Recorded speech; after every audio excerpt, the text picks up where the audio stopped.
চলুন জেনে নেই 2026 সালে আপনার জন্য কোন ওয়াশিং মেশিনটা বেস্ট হচ্ছে।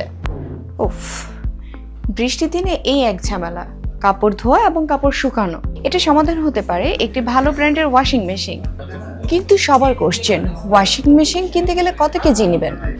ছোট পরিবারের জন্য হলে 7 কেজি, মাঝারি পরিবারের জন্য হলে 8 থেকে 9 কেজি, আর বড় পরিবারের জন্য হলে 10 কেজি বা তার উপরে আপনি নিতে পারবেন। চলুন জেনে নিন 2026 সালে আপনার জন্য কোন ওয়াশিং মেশিনটা বেস্ট হচ্ছে।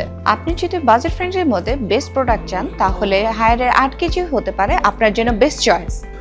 বাই দ্য ওয়ে, সেল এক্সট্রাতে হায়ারের এই মডেলে পাচ্ছেন বেস্ট অফার। এই বৃষ্টিতে দ্রুত কাপড় শুকানোর জন্য আপনার জন্য বেস্ট চয়েস হতে পারছে হায়ারের ফ্রন্ট লোডিং ওয়াশিং মেশিন, যেখানে আপনি 80% কুইক ড্রাই অপশনে আপনি দ্রুত কাপড় শুকাতে পারছেন। তাহলে আর দেরি কেন, এখনই ওয়াশিং মেশিনের বেস্ট অফার পেতে selextra.com.bt তে গিয়ে পারচেস করুন।